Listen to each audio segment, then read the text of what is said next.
भगवान श्री कृष्ण के अंश से एक पुत्र रत्न की प्राप्ति भई। रुक्मिणी जी के गर्भ से कामस्तु वासुदेवांशो दग्धः प्राग रुद्रमन्युना देहोपपत्तये भूयस्तमेव प्रत्यपत्यत। पूर्व काल में भगवान शंकर के तीसरे नेत्र से जल करके भस्म हुआ कामदेव ही भगवान श्री कृष्ण के अंश से प्रद्युम्न जी के रूप में जन्म लेकर के आया। शंबरासुर को खबर लगी कि भगवान श्री कृष्ण के अंश से उत्पन्न प्रथम पुत्र के द्वारा मेरी मृत्यु होगी, सो प्रद्युम्न जी का हरण किया। प्रसूति का गृह से जहां जन्म हुआ वहीं से उठा ले गया, हरण करके आकाश में ले जाकर समुद्र में फेंक दिया। समुद्र में एक मछली ने उस बालक को निगल लिया। मछुआरे ने जाल फेंका, मछली फंसी। मछली का आकार बहुत विशाल, बहुत विस्तृत। उस मछली के आकार को देखकर के मछुआरा मन में सोचने लगा, इतनी बड़ी मछली का मैं क्या करूंगा, क्यों ना ये मछली अपने राजा को उपहार में दूं तो बदले में सोना चांदी हीरा जवाहरात मिल जाएंगे, उससे जरूर मेरा जीवन यापन चैन से हो जाए। ये विचार करके वो मछली ले जाकर के संबरासुर के राज्य में रहता था मछुआरा। इस कथा को जरा गौर करके सुनना, ध्यान दे करके। जो लोग, जो भी व्यक्ति अथवा जो भी प्राणी अपने भाग्य को बदलना चाहते हैं, सोचते हैं कि हम अपने भाग्य को बदल देंगे, अपनी किस्मत की रेखाओं को बदल देंगे। मां भक्तम क्षीयते कर्म कल्प कोटि सतैरपि। शास्त्र कहते हैं बिना भोगे कर्मों का फल 100 करोड़ कल्प तक भी खत्म नहीं होता, अर्थात भोगना ही पड़ता है। तो फिर यहाँ मन में कभी कभी दुविधा होती है कि संत जन कहते हैं कि भगवान का भजन करो तो बड़े से बड़े पातक भी समाप्त हो जाएं। हाँ, कितने भी भयंकर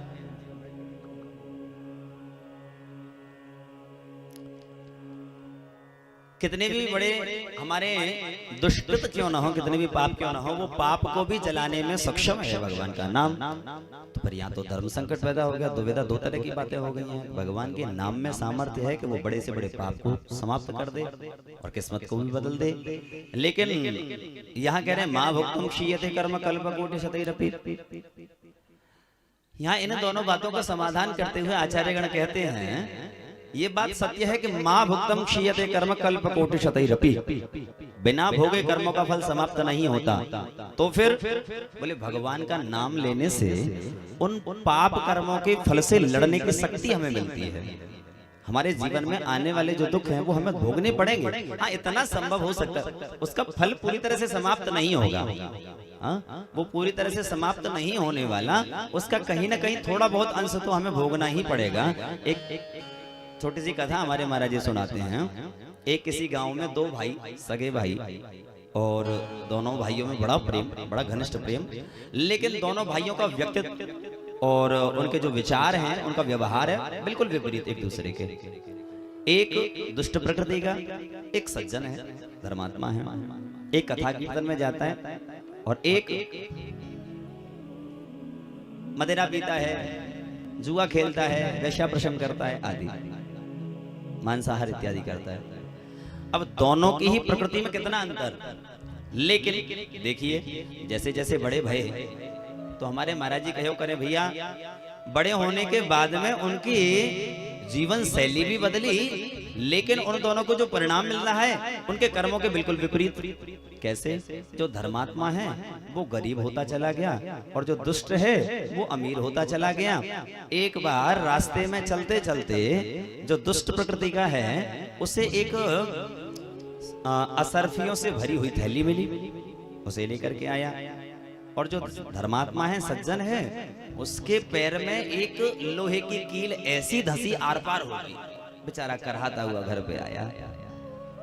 इधर वो रो रहा है जबकि कीर्तन करने के लिए जाता है, कथा करता है, लेकिन सुनता है और ये जो दुष्ट है उसे असरफियों से भरी हुई थैली। मन में बड़ा दुख हुआ। जो सज्जन है, अच्छा सज्जन लोगों को जब कष्ट मिलते हैं ना, धर्मात्माओं को, सदाचारी लोगों को, महापुरुषों को, भक्तों को, तो मन में कष्ट तो होता ही है कि आखिर हमने ऐसा क्या किया है अब यहाँ अपने गुरुदेव के पास में गए हैं। गुरुदेव से जाके निवेदन किया, भगवान हमारा तो ये धर्म कर्म करना बेकार है, इससे बढ़िया तो हमारा भाई है, मदिरा पीता है, मांसाहार करता है, लोगों को सताता है, कभी कोई भला कर्म नहीं करता, लेकिन देखो उसे असरफियों से भरी हुई थैली मिली।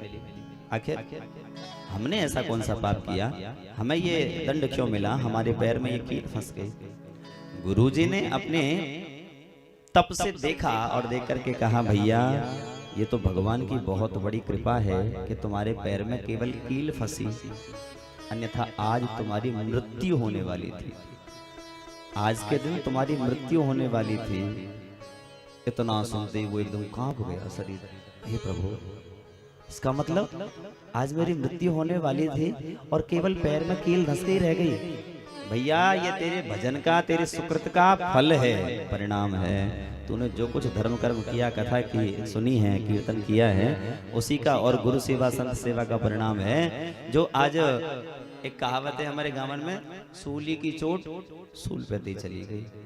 तो आज तुम मरने वाले थे, सो केवल एक कील से ही काम चल गया, लेकिन तुम्हारा भाई आज राजा बनने वाला था। ऐसा लिखा है उसके भाग्य में, आज के दिन तुम्हारे भाई को राजा बनना था, मतलब उच्च पद मिलने वाला था, लेकिन देखो थोड़ी सी असरफिनते ही निबट गई।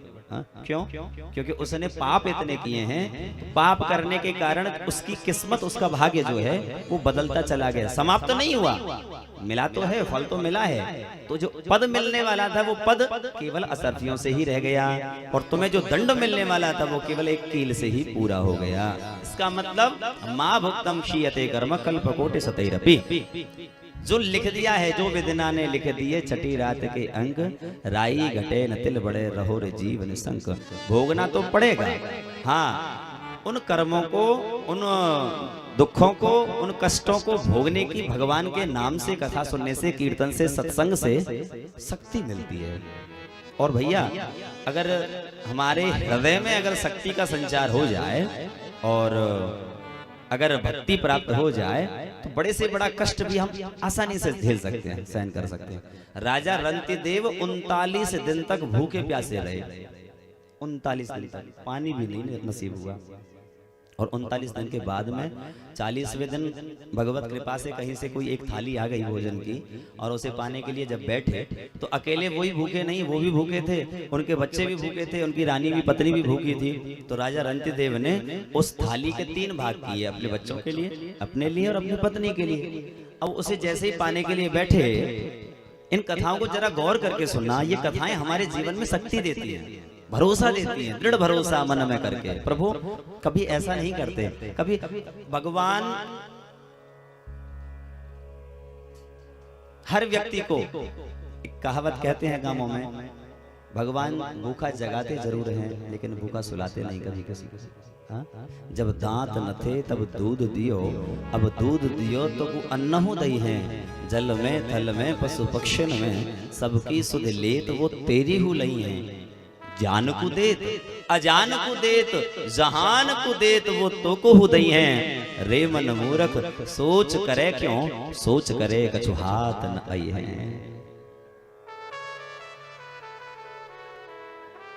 तो भैया राजा रंतिदेव को 40वें दिन जब भोजन की थाली मिली, 3 भाग किए, और देखना भगवान स्वयं अपने भक्तों की परीक्षा लेने के लिए, भक्तों की भक्ति की परीक्षा लेने के लिए कितना मजबूत है, मेरे लायक हुआ कि नहीं, मेरे पास आ सकता है कि नहीं, अभी कहीं कोई कसर तो बाकी नहीं है, इसलिए बार बार ठोक बजा करके देखते हैं, हाँ, थाप दे करके देखते हैं।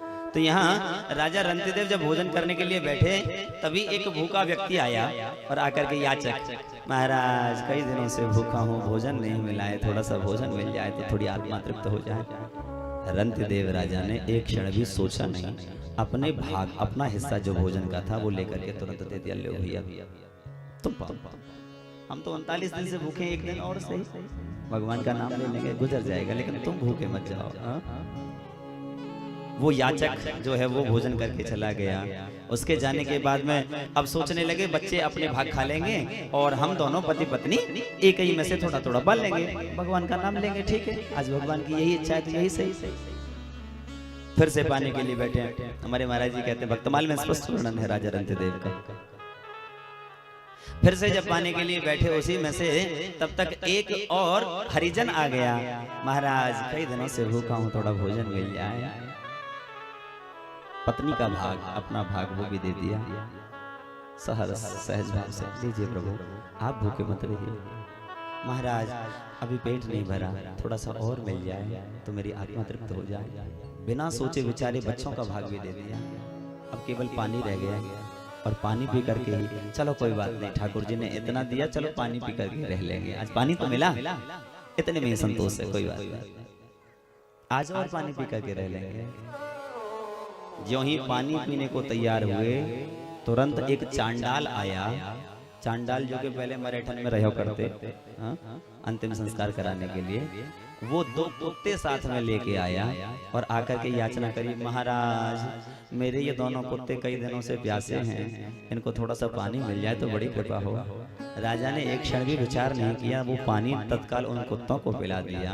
और आपको जानकर के आश्चर्य होगा, उन दोनों कुत्तों को जैसे ही पानी पिलाया और वो जाने लगे, तत्काल वहां कुत्ते, चांडाल वो सब गायब और उन कुत्तों में से ही लक्ष्मी नारायण भगवान प्रकट हो गए। बोले लक्ष्मी नारायण भगवान की जय। और ज्यों ही भगवान को देखा, युगल रूप को देखा, राजा रंतिदेव की आंखों में से आंसू बह गए, झरना बह गया। प्रभु मुझे क्या पता था कि इतने कष्ट देने के बाद में आप दर्शन देने आते हो। अगर पहले पता होता ना तो मैं कभी अपने भरोसे को डिगने नहीं देता। आज 40 दिन हो गए, आज मेरा मन कह रहा था कि अगर आज भी मैं भूखा रह गया, मेरे बच्चे भूखे रह गए ना, तो मैं प्राण त्याग दूंगा और आज के बाद कभी हरि भक्ति नहीं करूंगा। भगवान, ये भगवान है ही नहीं, केवल वैसे ही लोग झूठ बोलते हैं, भगवान है, भगवान सब योगक्षेमम वहाम्यम, अरे सब बेकार की बात है, कहीं कोई भगवान नहीं है। 40 दिन से भूखा हूं, लेकिन मुझे क्या पता था कि आप इतनी परीक्षा लेने के बाद में दर्शन देते हैं। भगवान कहते हैं, भक्तराज मैं तेरी भक्ति से प्रसन्न हूँ, मांग ले तू क्या चाहता है। रंतिदेव ने हाथ जोड़ करके कहा, प्रभु बस एक वरदान देना, जैसी परीक्षा मेरी लिए है ना, ऐसी कभी किसी और की मत लेना, क्योंकि आने वाला जो समय है ना वो बड़ा भयानक होने वाला है। और हर कोई भक्त मेरे जैसा नहीं होगा कि 40 दिन तक भूखे रह करके फिर भी भरोसा बना करके रखे। एक दिन अगर भूखा रह गया ना तो दूसरे दिन ही भगवान की मूर्ति मरोड़ के पानी में फेंक दे, वो दर्राक दे, धर्मशाला है भैया, हमें ना चाहिए ऐसा भगवान। पूरा दिन निकल को 24 घंटा है कि भूखे बैठे बैठे भगवान, अगर